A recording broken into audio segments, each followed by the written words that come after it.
이 마가복음과 지금 이 아브라함이 땅 사는 이야기가 무슨 상관이 있을까?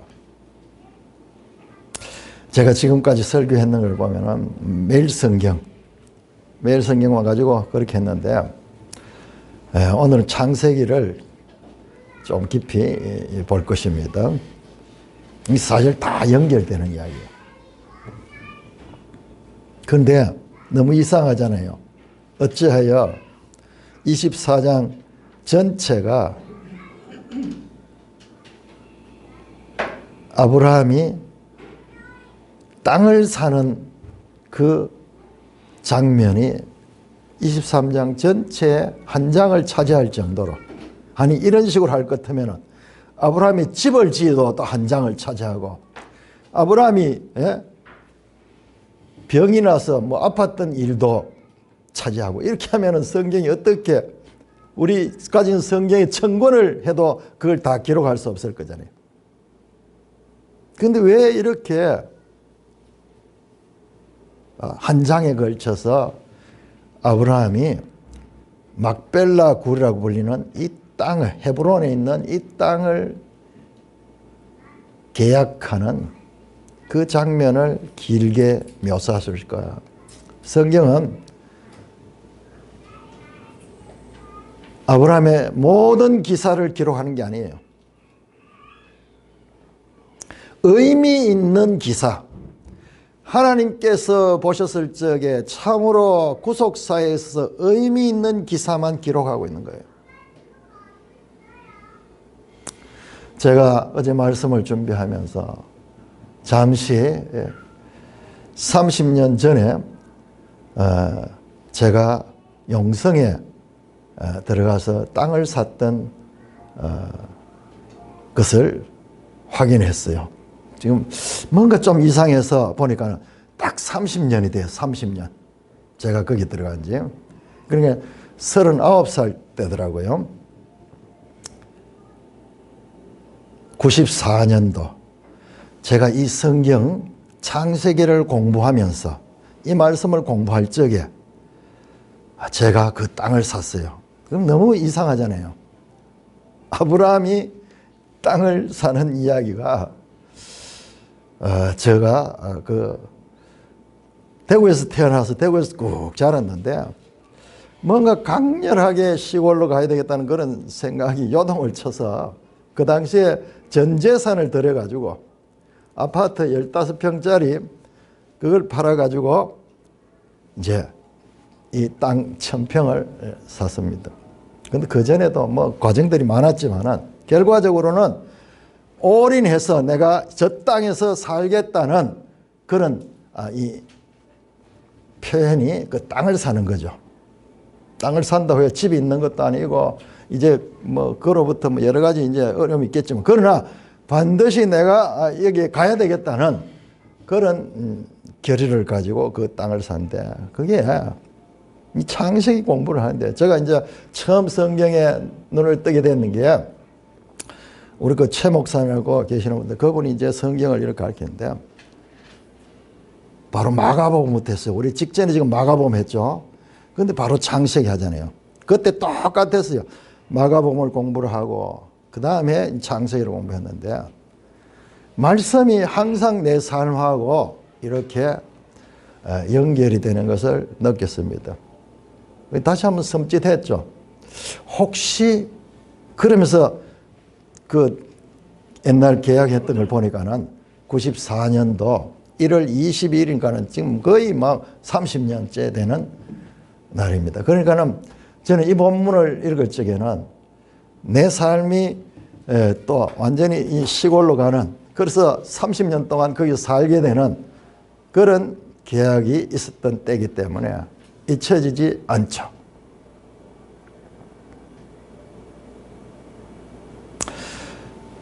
마가복음이 기록되기 2000년 전에 그 내용이죠. 이건 모세가 기록했지만 모세로부터도 500년 전의 사건을 기록했는 거예요. 도대체 이 아브라함이 땅 사는 이야기가 예수님이 하나님 나라가 왔다고 선포하는 이 말씀과 무슨 상관이 있을까? 오늘 저는 그 관계를 암시만 드릴 것입니다. 아브라함 생의 마지막 사건이에요. 이 사건이. 여러분 25장에 아브라함이 죽습니다. 그러니까 이 23장 바로 앞에 무슨 내용이 나오냐 하면 22장이 아주 유명한 바로 이삭을 모리아 산에서 하나님께 드리는 그 장면이 22장이에요. 그때 하나님께서 인정하잖아요. 이제야 네가 나를 경외하는 줄 아노라. 아브라함의 믿음이 하늘부터 인정을 받습니다. 아브라함 생에도 많은 기복이 있었죠. 아브라함 기사가 창세기 12장부터 25장까지 13장에 걸쳐 나옵니다. 22장에 아브라함이 이삭을 바치는 사건은요, 궁극적으로 아브라함이 하나님께서 아브라함에게 약속하신 두 가지 가운데 첫째, 씨에 대한 약속, 후손에 대한 약속, 후손. 그리고 이 23장은 땅에 대한 약속과 연관이 있습니다. 땅과 씨와 땅에 관한 약속이 바로 아브라함 언약이에요. 그것이 그냥 창세기로 보면 무슨 말인지 모르는데 궁극적으로 이것이 이스라엘 백성이 가나안 땅에 들어가서 그 땅을 차지하는 내용 뿐만 아니라 그 사건은 오히려 그 사건조차도 모형적이고 예수 그리스도를 통해서 이룩되어지는 그와 같은 하나님 나라와 연관되는 내용입니다. 아브라함은 가나안 땅에 들어와 62년을 살아서 12장에 들어왔는데 62년을 살았지만 아브라함은 한 채의 땅도 소유하지 못했어요. 여러분 아브라함이 부자입니다. 큰 부자예요. 아브라함이 엄청난 부자입니다. 그런데 왜 부동산이 하나도 없느냐 그러면은 아브라함이요 외국인이요. 외국인들은 이 땅이 지금 살고 있는 가나안 땅에 이 해쪽 속의 그 영역에서 같이 살고 있었습니다. 그런데 이방인들은 땅을 사용할 수는 있지만은 영구히 자기 땅을 가질 수 없는 그런 법이 있었던 것 같아요. 그 당시에. 그런데 이제 사라가 죽었어요. 아내, 이 갈대아 우로부터 같이 나와서 평생을 살았던 사라가 죽었습니다. 여러분 창세기를 공부를 해보면요. 아브라함이 또 등장했다가 이제 사라가 죽고 이제 곧 25장에서 아브라함이 죽습니다. 또 이삭이 나오고 이삭이 또 죽고 그 다음에 그 아내 리브가가 죽고 야곱이 나오고 죽고 전부 이거 족장들이 활동하다가 죽는 이야기가 계속 제일 마지막에는 요셉의 죽음까지 나옵니다.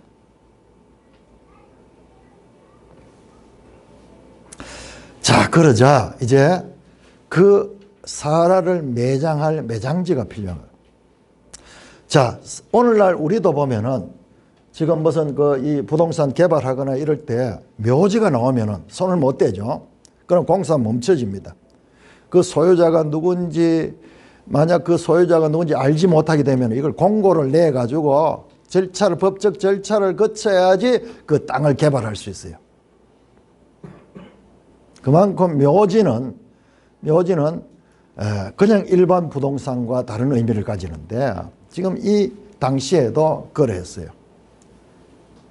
자, 땅을 영구히 갚지 못하는데 땅을 빌려가지고 묘지를 사게 되면은 나중에는 그 땅의 소유자가 그 묘지를 마음대로 처리할 수밖에 없는 거예요. 그래서 오늘 장면을 자세히 보시면요. 이 땅을 사기 위해서 온 해쪽 속에 지도자들이 모여있는 장면이 나옵니다. 성문에 모여가지고 그들에게 아브라함이 요구를 합니다. 내가 이렇게 아내가 죽었으니까 내 매장지를 사게 해달라고 그렇게 아브라함이 요청을 합니다. 4절을 보세요. 23장 4절. 오늘 23장을 좀 자세히 보겠습니다. 나는 당신들 중에 나그네여 거류하는 자니, 이 말은 이 원주민이 아니기 때문에 이걸 땅을 살 수 없는 거예요. 당신들 중에서 내게 매장할 소유지를 내게 주어 내가 죽은 자를 내 앞에서 내어다가 장사하게 하시오. 자, 매장할 소유지라는 단어가 나옵니다.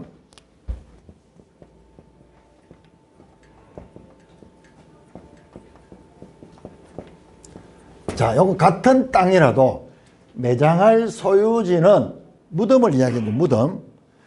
이것은 한번 사게 되면은 나중에 다시 물을 수 없는 땅이에요. 매장할 소유지. 요게 히브리어로 아우자트 게베르 하는 딱 그 단어를 씁니다.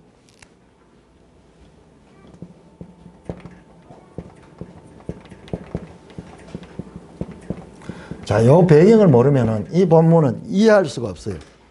아니, 성경에, 하나님의 구속사를 가진 성경에 왜 아브라함이 땅 계약하는 이야기를 이렇게 장황하게 길게 쓰는가? 그렇게밖에 생각이 안 되는 거예요. 매장할 소유지는, 즉 아우자트 케베르는 그 소유권이 아브라함만 쓰고 있는 게 아니라 그 후손들과 그 후손들에게까지도 그 소유권이 보존되는 거예요. 그야말로 영원히 그 땅이 소유하게 되는 거예요. 그러니까 이방인인 아브라함이 그 헷 족속의 땅을 이제 영구히 소유할 수 있는 그와 같은 땅이 되는 것입니다. 이 사람들이 보시면, 자세히 보시면요, 이 사람들이 아니 아브라함을 부를 때 내 주여라고 불러요. 내 주여. 저 보세요. 6절 보세요. 6절. 헷 족속이 아브라함에게 대답하여 내 주여 들으소서. 당신은 우리 가운데 있는 하나님이 세우신 지도자이시니 우리 묘실 중에서 좋은 것을 택하여 당신이 죽은 자를 장사하소서. 우리 중에 당신의 묘실에 당신의 죽은 자를 장사할 거말자가 없습니다. 아브라함이 이 헷 족속의 땅에 살면서도 그 사람들이 인정하는 그런 인물이었어요. 그래서 아브라함을 얼마나 높인 건 내 주여 그러잖아요. 그리고 당신은 아무도 당신이 그 매장지를 묻는다고 해서 그 말 사람 아무도 없다. 그러니까 마음대로 쓰시면 된다. 그냥 쓰세요. 그렇게 말씀하고 있습니다. 이게 헤브론의 원로 회의에서 아브라함에게 이와 같이 마음껏 땅을 사용하라고 그렇게 허락을 해주는데, 반면에요, 매장할 소유지를 아브라함은 사게 해달라고 요구를 했거든요. 그 아브라함의 요구를 거절하는 거예요. 그냥 무상으로 사용하라는 것과 아브라함은 내가 이 매장할 소유지를 사서 영원히 내 땅으로 삼겠다는 그 아브라함의 요구와 그 다음에 이 헷 족속의 원로원들이 허락하는 것은 다른 거예요. 우리가 봐서 비슷비슷한 것 같지만은 달라요. 자, 그러자 아브라함은 한 단계 더 나아가서 자기가 원하는 땅의 주인이 누구냐 그러면은 그게 9절에 보면 에브론 8절 후반절에 보면 나를 위하여 소아리아를 에브론에게 구하여 그가 그의 반머리에 넣은 그의 막벨라 굴을 내게 주도록 충분한 대가를 받고 그 굴을 내게 달라고 그렇게 원로원에게 요청을 합니다. 그러자 거기도 보세요. 거기도 9절에 보면은 매장할 소유지가 되게 하십시오. 매장할 소유지. 그냥 땅하고 다릅니다. 매장할 소유지. 아우자트 게베르. 그걸 요구하는 거예요. 자, 그러자 그 땅 주인인 에그론이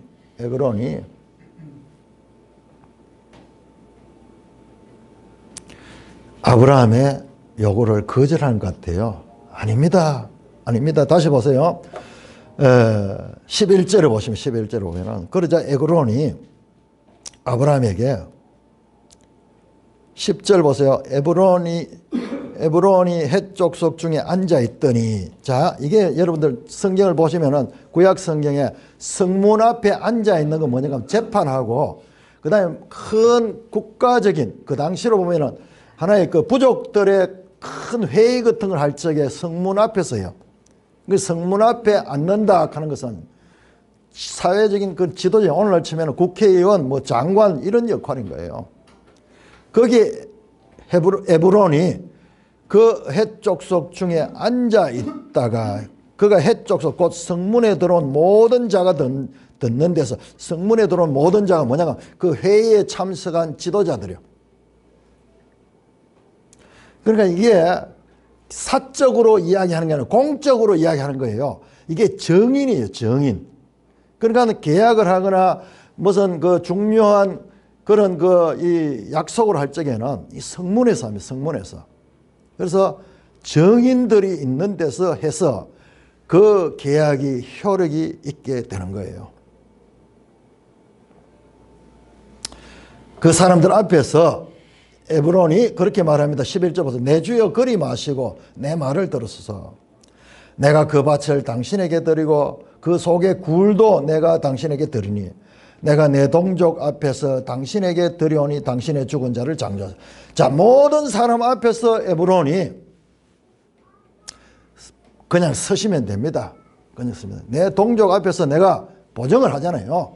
약속을 할 테니까는 그냥 그 땅을 쓰시고 이 무덤으로 삼으세요. 그렇게 말합니다. 자, 그러자 아브라함의 행동 보세요. 12절에 아브라함이 이에 그 땅의 백성 앞에서 몸을 굽히고 그 모든 성문에 앉은 지도자 앞에서 몸을 굽히고, 참 이거 보면 동양적인 것 같아요. 절을 하면서 이렇게 말합니다. 그 땅의 백성이 듣는 데서 에브론에게 말하되, 정인들 앞에서 말하는 거예요. 이르되 당신의 합당히 여기면 청하되 내 말을 들으시오. 내가 그 밭을 당신에게 주리니 당신은 내게서 받으시며 내가 죽을 자를 거기에 장사하겠노라. 이 말은 뭐냐 그러면 값을 치르고 내가 이 땅을 사겠다는 거예요. 사겠다는 거예요.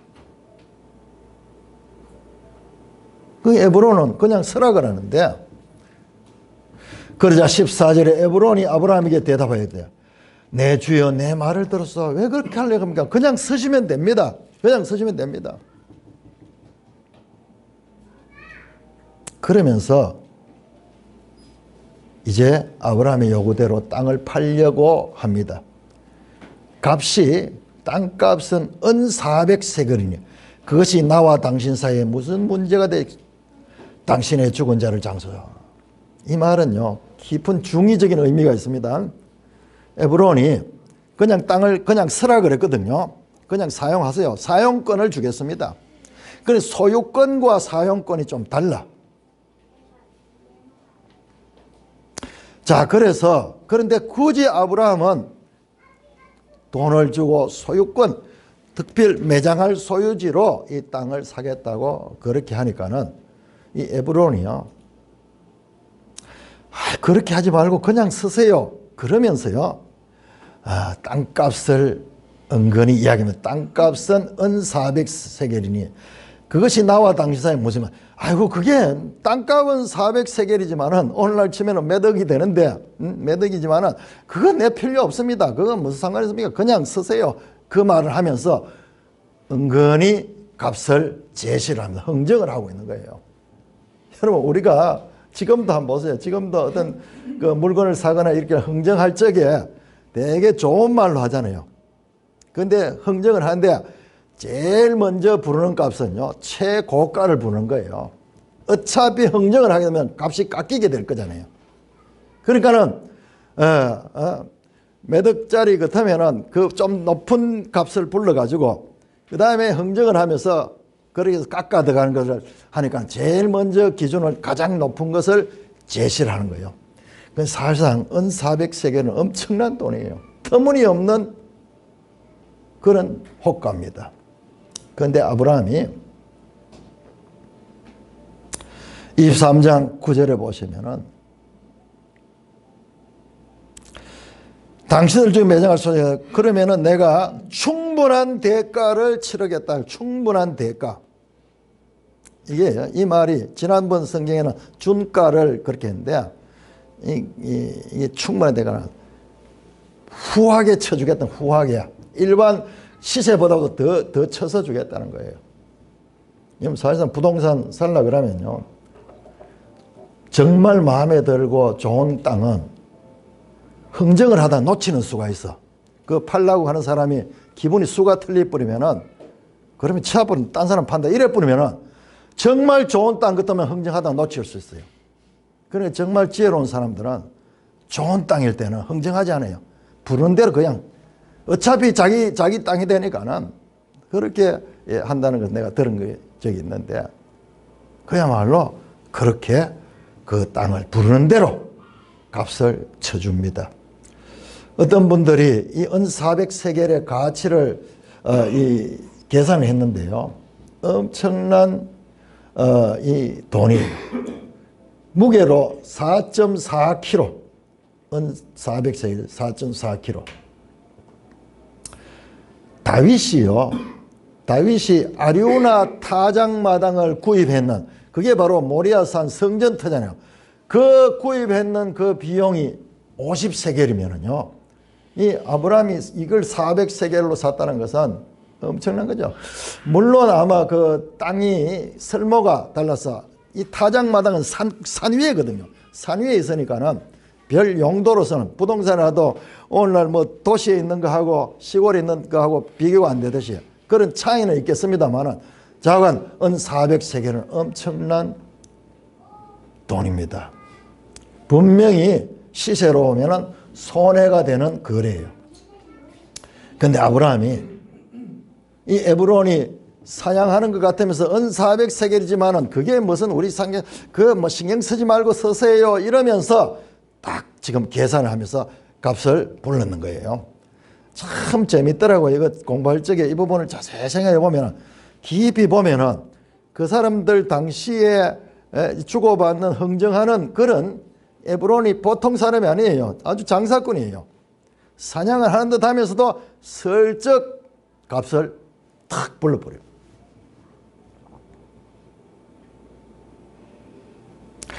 그런데 아브라함이 흥정하지 않고 그대로 보세요. 16절 아브라함이 에브론의 말을 따라 에브론이 헷족속이 듣는 데서 말한 대로 상인이 통용하는 은 400세겔을 달아 에브론에게 주었다. 깜짝 놀래버리죠. 흥정도 하지 않고 그냥 그대로 정인들 앞에서 그 땅을 사는 겁니다.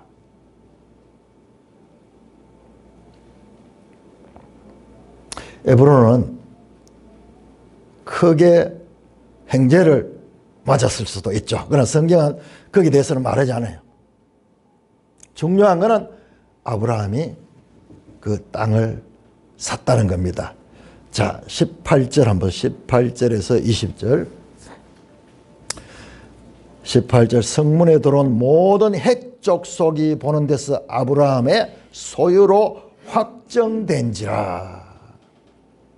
자, 오늘날처럼 무슨 법제도가 이렇게 섬세하지 못했습니다. 그때는 정인들, 그것도 그 해쪽 속에 지도자들이 모인 회의에서 결정하고 그 지도자들이 정인이 되면은 이보다 더 확실한 게 없는 거예요. 그래서 아브라함의 소유로 확정됐다. 성경 그걸 강조합니다. 그 후에 아브라함이 그 아내 사라를 가나안 땅 마므레 앞 막벨라 굴 앞에 장사했다. 그리고 그 땅에 매장을 했습니다. 그러면서 20절에 다시 한 번 더 보세요. 이와 같이 그 밭과 거기에 속한 굴이 해쪽 속으로부터 아브라함이 매장할 소유지로 확정되었더라. 여러분 두 번에 걸쳐 18절에도 확정되었다. 20절도 확정되었다. 매장할 소유지로 아우자트 게베르로 확정되었다.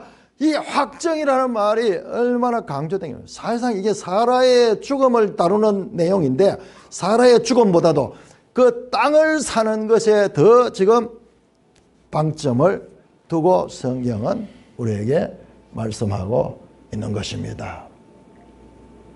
자, 이것이 왜 중요하냐 그러면요, 이것은 후대에도 아브라함은 이방인이기 때문에 아브라함이 없어지면은 이 땅은 소유권이 이렇게 확정해 놓지 않으면은 다시 헷 족속으로 돌아가 버려요. 무덤까지 처리는 안 하더라도 작은 그 땅을 자기들 마음대로 아브라함이 죽으면은 그것이 헷 족속으로 다시 돌아가게 될 거예요. 그런데 굳이 그 소유로 확정하는 이 작업이 아브라함의 기사에서 아주 유달리 강조되고 있습니다. 아브라함이 이 땅을 막벨라 굴이라 그러는데, 우리 한번 영상 한번 볼까요? 막벨라 굴이 뭔지, 이렇게 막벨라 굴을 그렇게 강조하고 있는지. 자, 여러분, 이게 헤브론에 있는, 지금은 아주 유명한 관광지가 돼가지고, 이스라엘 관광지 돼가지고 이 건물로, 이것도 헤롯 때 세웠다고 하더라고요. 헤롯 때. 사실상 아브라함이 샀을 적에는 그냥 땅에다가 이 굴인데, 이걸 하나 성지로 만들어 가지고 이 헤브론의 막벨라 굴입니다. 막벨라 굴. 다시 다음 한번 봅시다. 자, 이 안에 구조가 어디에 되냐 그러면은, 이 구조가 지금 복잡하게 되어 있어요. 지금 이쪽에는 이 노란색은 이슬람에서 관리하고 있고, 여기는 유대인들이 관리하는데, 여기에 뭐가 있느냐? 여기에 무덤을 보니까요, 이게 아브라함의 무덤, 야곱의 무덤, 레아의 무덤, 사라의 무덤. 지금 우리는 이거 받는 거예요. 사라의 무덤, 여기를 보는 거예요. 그 다음에 25장에는 아브라함이 죽었어요. 여기에 묻힙니다. 뿐만 아니라 이삭도 여기에 묻혔고, 리브가도 여기에 묻히게 됩니다. 여러분, 야곱이 사랑했는 아내가 라헬이었잖아요. 라헬은 여기 묻혀 있지 않아요. 여기는 야곱이 원치 않았던 아내 레아가 이렇게 여기에 묻혀 있습니다. 여러분, 참 이게 사람의 뜻과 하나님의 뜻이 달라요. 야곱은 그 라헬을 사랑해가지고 라헬을 위해서 그렇게 수고했는데, 결과적으로 이제 첫 아내로서는 레아를 맞이하게 됐죠. 그런데 그 레아에서 나온 사람이 누구냐 그러면 이게 유다예요. 유다가 나오는 거예요. 물론 그 라헬을 통해서 요셉과 베냐민이 출생하기도 하지만은 구속사의 큰 흐름은, 우리가 성경을 보면은 라헬이 열렬히 사랑했던, 야곱이 열렬히 사랑했던 그 라헬인 것 같지만은, 라헬은 이 소위 족장들의 묘지에 묻히지 않고 레아가 묻혀 있습니다. 자, 이렇게 뭐 굴도 있고 이런데, 자, 여러분, 여기에 이삭도 묻히게 됩니다. 자, 우리 25장 한번 보시죠. 25장 9절에. 자, 이렇게 해서 이 막벨라 굴을 아브라함이 이제 자기 땅으로, 매장할 소유지로 확정하게 되었습니다. 그래서 헷 족속이 다 보는 앞에서, 정인들 앞에서 확정하게 되었습니다. 자, 25장 9절 우리 같이 읽겠습니다. 시작. 그의 아들들인 이삭과 이스마엘이 그를 마므레 앞 헷 족속 소알의 아들 에브론에 밭에 있는 막벨라 굴에 장사했다. 아브라함이 죽고 아브라함도 이 땅에 묻히게 되었습니다. 자, 35장 한번 가보세요. 35장.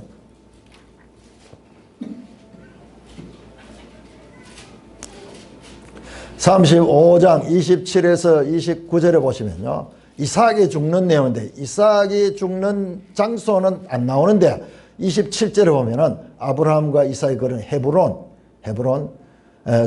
늙어서 죽었는데, 여기 뜻이 이 이삭도 여기에 묻혔습니다. 자, 49장 한번, 49장 야곱의 유언. 야곱이 마지막 유언하는 내용이 49장에 나옵니다. 깜짝 놀랄 정도로 왜 이 땅을 계약하는 것을 이렇게 강조했던가를 이 창세기를 읽어가면서 조금 알게 돼요. 자, 창세기 49장은 야곱이 죽기 전에 마지막 유언을 한 내용인데 그 내용의 끝에 나오는 내용. 29절 보세요. 29절에서 33절까지 한번 교독해 보겠습니다. 자, 야곱이 이제 숨을 몰아쉬면서 죽음을 앞두고 하는 말입니다. 49장 29절. 그가 그들에게 명하여 이르되 내가 내 조상들에게로 돌아가리니 나를 헷사람 에브론의 밭에 있는 굴에 우리 선조와 함께 장사하라. 이 굴은 가나안 땅 마므레와 막벨라 밭에 있는 것이라.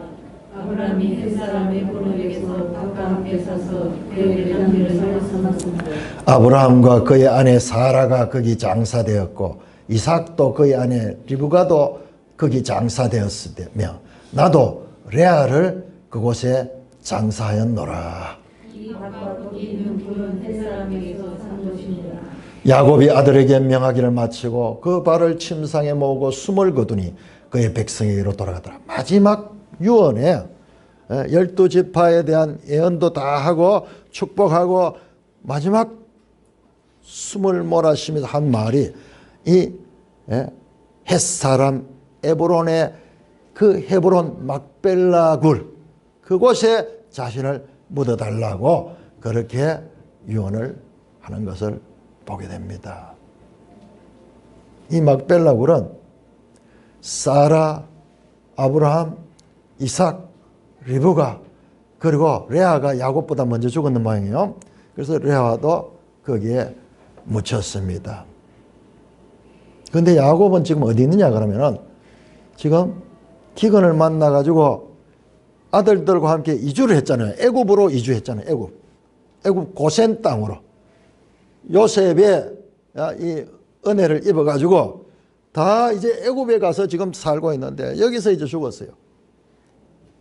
그럼 여기까지 다시 올라가려면 애굽에서 다시 이까지 와서 이 헤브론까지 와서 이 장사를 치러야 됩니다. 그러니 이 유언은 보통 일이 아니에요. 이걸 지키려고 그러면은 요즘 같이 교통이 발달되어 있으면 모르지만 그 당시로 같으면은 이 시신을 가지고 사람들이 그 행진을 하면서 오랜 세월이 걸려와서 그 땅을 묻어야 되는데 어떻게 되느냐? 자, 창세기 마지막 50장 한번. 마지막 50장. 12절, 13절. 야곱의 아들들이 아버지가 그들에게 명령한 대로 그를 위해 따라 행하며 아버지의 유언대로 그로 막벨라 굴에 옵니다. 13절 그를 가나안 땅으로 메어다가 마므레 앞 막벨라 밭 굴에 장사였으니 이는 아브라함이 헷 족 에브론에게 밭과 함께 사서 매장지를 삼은 곳이다. 매장지를 삼은 곳 아우자트 게베르라 말 게베르. 그래서 창세기는 그렇게 끝이 나고 여러분 창세기 마지막 한번 보세요. 요셉의 유언이 나와요. 요셉이 24절 25절 요셉이 그의 형제들에게 나는 죽을 것이니 하나님이 당신들을 돌보시고 당신들이 이 땅에 인도해내서 아브라함과 이삭과 야곱에게 맹세하신 땅에 이르게 장차 약속하신 땅 가나안 땅에 이르게 하실 적에 요셉이 25절 요셉이 또 이스라엘 자손에게 맹세시켜 그 자손들에게 말하기를 내가 죽으면 나중에 하나님께서 당신들을 가나안 땅에 들어갈 텐데 그때 자신도 이제는 시간이 얼마나 걸릴지 모르겠죠. 요셉이 죽어서 해골이 되는 그 유골이라도 가지고 가겠다고 그렇게 하라고 다짐을 받습니다. 그렇게 해서 창세기 전체가 끝이 나요. 요셉도 죽어서 어디에? 애굽에 있죠. 그런데 가나안 땅에 들어가게 해달라고 그렇게 말합니다. 요셉은 막벨라 굴 헤브론 여기는 아니에요. 요셉은 세겜 땅인데 그거는 지금 이야기하면 너무 복잡하니까 자관 족장들, 창세기 나오는 모든 족장들과 요셉조차도 그들의 시신을 가나안 땅에 매장하라고 그렇게 다짐하는 내용으로 창세기는 끝이 납니다. 가나안 땅에 아니 이왕 죽었는 건 뭐 어디든지 처리하면 어때요? 요즘 사람들은 죽으면 뭐 마음대로 화장해 가지고 막 뿌리기도 하고 이런데 성경은 그렇지 않아요. 제가 다시 한번 말씀드리지만은 오늘날 우리는 시대 풍조가 언제부턴가 전부 화장해 가지고 어떻게 다 처리해 버려요. 그럼 자손들도 편하고 뭐 그래서 그런지 모르겠지만은 그리스도인들은 이 세상의 풍조를 따른 자들이라 성경의 가르침을 따르는 자들입니다. 깊이 생각해 보세요.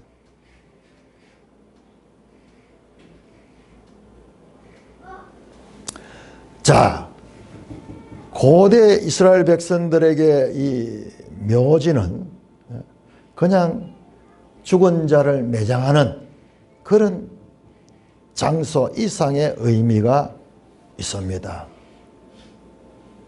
이 막벨라 굴을 굳이 값을 치르고 아브라함이 매장할 소유지로 확정했던 것은 이것은 보세요. 야곱은 지금 멀리 떨어져 있잖아요. 시간적으로도 많이 지났잖아요. 그렇지만 그 야곱도 매장할 소유지로 확실히 샀기 때문에 이 장소가 확보된 거예요. 그래서 야곱이 이민을 가가지고 세월이 오래 지났지만은 그러나 그 땅에 묻힐 수가 있었던 것입니다. 단순한 땅을 구입하는 이야기가 아니라 이것은 깊은 구속사적인 의미가 있는데 이것이 바로 무엇입니까? 가나안 땅이에요. 가나안 땅. 지금 보세요. 창세기 끝은 전부 이스라엘 백성이 가나안 땅에 없고 애굽에 가 있잖아요. 애굽에. 400년 후에 돌아오겠죠. 그럼에도 불구하고 가나안 땅은 이미 아브라함과 그 가족들의 시신은 가나안 땅에 지금 미리 선점하고 있는 거예요. 비록 헤브론의 작은 구역이지만은 장차 가나안 땅 전체를 상징하는 그와 같은 의미로 그 땅이 소유지로 확정되고 있는 것입니다. 자, 우리 히브리서 11장을 한번 보겠습니다. 11장. 히브리서 11장.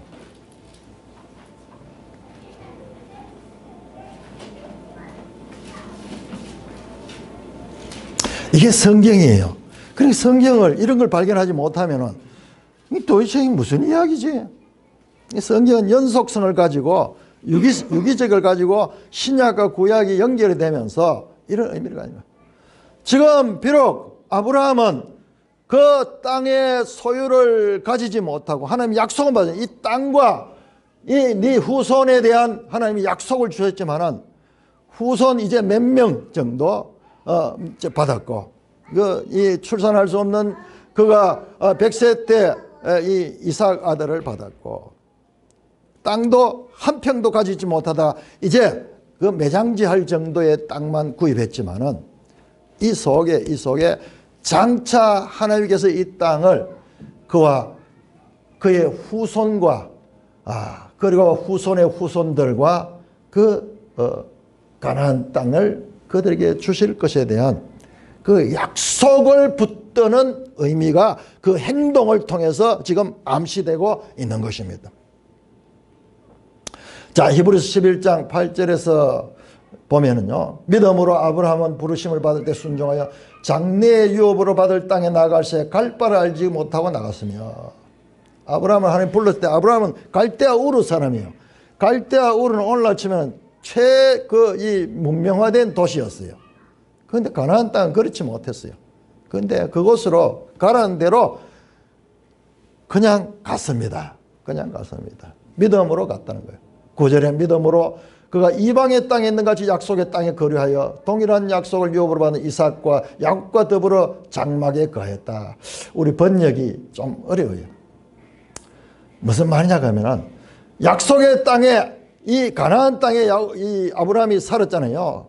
그러면서도 이 땅이 영원한 내 고향은 아닌 것처럼 마치 이방 땅에 있는 것, 타국에 몸붙여 사는 나그네처럼 생각하면서 그 땅에서 살았다는 거예요. 아니, 그런데 그 땅에다가 그렇게 계약을 하고 그 땅을 사는 것을 그렇게 중요시하는 이유가 뭐냐? 10절에 보세요. 이는 그가 하나님이 계획하시고 지으실 터가 있는 성을 받았습니다. 여러분, 이 땅 사는 이야기는요, 현실적으로는 그냥 그 땅 이야기, 하나님의 약속에 대한, 아브라함께 준 그 땅에 대한 이야기지만 궁극적으로는 그 땅은 뭐냐? 하나님의 도성이에요. 하나님의 도성. 10절에 보면 성이라고 표현했는데 이 영어 성경은 시티예요. 시티, 도시예요. 도시. 세 번역은 이렇게 말합니다. 그는 하나님이 설계하시고 세우실 튼튼한 기초를 가진 도시를 바랐던 것입니다. 지금 아브라함이 땅을 사는 이야기 이 자체, 가나안 땅에 대한 약속 이 자체는 궁극적으로는 땅 이야기가 아니고 하늘 도성에 대한 이야기를 하고 있다는 것입니다. 자, 땅에 대한 이야기를 했죠. 그 다음에 보세요. 11절부터는 씨에 대한 이야기입니다. 믿음으로 사라 자신도 나이가 많아 단산하였으나 잉태할 수 있는 힘을 얻었으니 이는 약속하신 이를 믿은 줄 알라. 이러므로 죽은 자 같은 한 사람을 말미암아 하늘의 허다한 별과 해변의 무수한 모래와 같은 많은 후손이 생육하였느니라. 아브라함 기사가 가지는 영적인 의미를 히브리서에서 말하는데, 땅에 대한 약속도 궁극적으로는 하나님의 도성을 바라는 것이었고, 후손에 대한 약속도 믿음의 하나님의 백성들에 대한 약속이었다는 것입니다. 13절은 이 사람들은 다 믿음을 따라 죽었으며 약속을 받지 못하였을 때 그것을 멀리서 보고 환영하며 땅에서는 외국인과 나누임을 증인했다.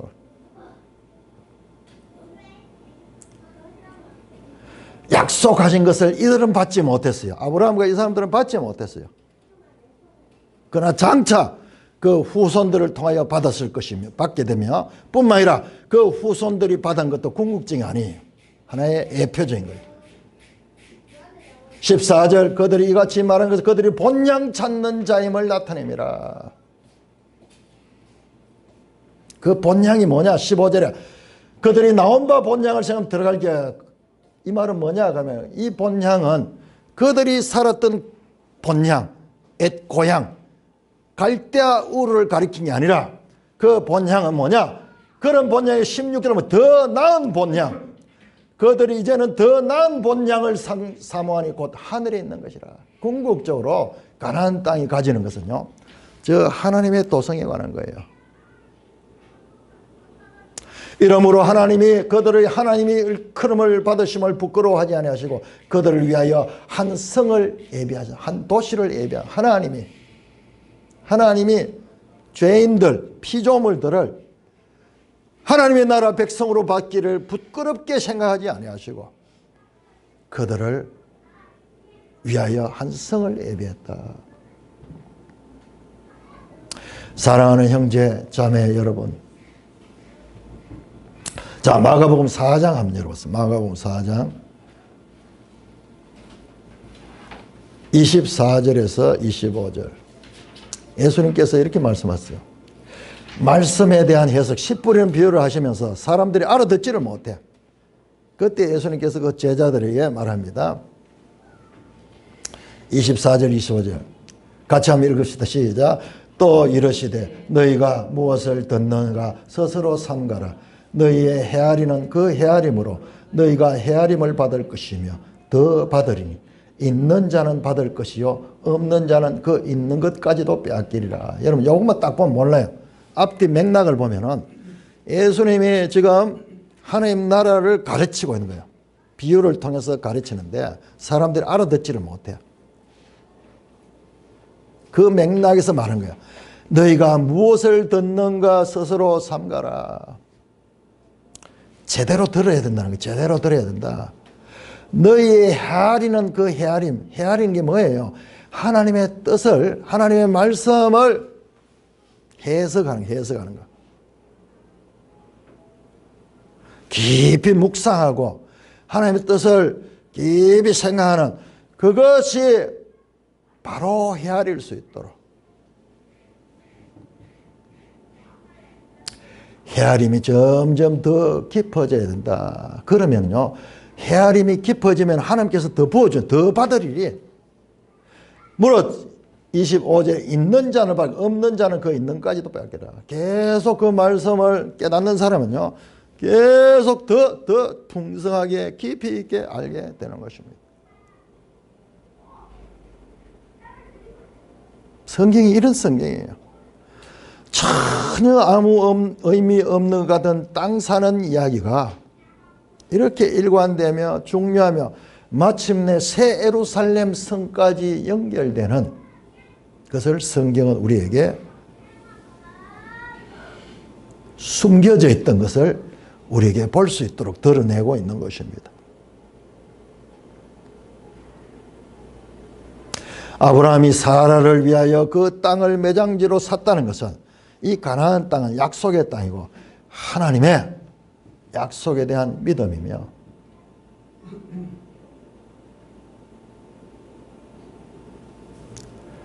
아직까지 그 약속은 이루어지지 않았지만은 자신이 죽고 그 후손들이 죽고 그리고 후손의 후손들이 죽어서 그 땅에 묻힌다는 것은 생각하면서 그는 하나님의 약속을 행동으로 보여주고 있는 것입니다. 막벨라 굴을 구입하는 이 사건은 자신들이 죽어도 장차 하나님의 시간에 하나님의 약속이 성취될 것이라는 믿음의 고백인 것입니다. 자신들의 그 믿음이 막벨라 굴을 보는 것을 통하여 그 후손들에게도 전수되기를 바랐던 거예요. 그런데 야곱도 요셉도 죽으면서 자기 시신을 수백 년 후에 일어날 일이지만은 그것을 부탁하며 마침내 출애굽기에 보면은 모세가 출애굽할 적에 이 요셉의 약속대로 요셉의 시신의 유골들을 가지고 출애굽할 때 나오는 것을 볼 수 있습니다. 뿐만 아니라 여호수아서 보면요, 그 야곱의 시신을 여호수아서 24장에 보면은 그 세겜 땅에 매장하는 이야기가 나옵니다. 아브라함은 그 약속들을 보지는 못했지만은 장차 이 땅을 구입함으로 말미암아 그의 후손의 후손의 후손들까지 하나님이 아브라함에게 하신 약속의 땅을 잊지 않도록 그렇게 그는 온몸으로 또는 이 물질을 통하여서 그와 같은 믿음을 드러내는 것입니다. 하나님께서는 오늘 우리 마가복음 때가 찼고 하나님 나라가 왔다는 이 예수님의 이 말씀 한 말씀이 선포되기 전까지 이미 이 모든 것들이 하나님 나라를 준비하는 과정인 것을 우리는 성경을 통하여 전체를 볼 수 있게 되는 것입니다. 아브라함의 마음은 자신들은 하나님의 징검다리가 되어서라도 하나님의 약속이 계속하여 그 후손들에게 이어지기를 바랐던 것입니다. 그러므로 우리는요, 이 사건을 통하여 하나님 나라는 연대기적이다. 제가 이런 표현을 처음 씁니다. 어느 신학자도 안 썼던 표현. 연대기적이다. 시간 속에서 계속 아브라함에서 이삭에서 야곱에서 요셉에서 모세에서 이스라엘 백성에서 계속 시간 속에서 이어지는 연대기적인 그런 의미를 가지고 있을 뿐만 아니라 공동체적입니다. 한 개인이 아니고 이스라엘 그 백성들, 그 무리들, 우리 개인들은 그 나라를 이어가는 하나의 시간의 고리 역할을 할 뿐만 아니라 그 백성들 가운데 한 개체에 지나지 않습니다. 우리 개인들은 약속의 온전한 성취를 보지 못했지만 우리의 삶을 통해 그 약속의 성취가 진행된다면 우리 자신이 같은 역할을 하고 있는 것입니다.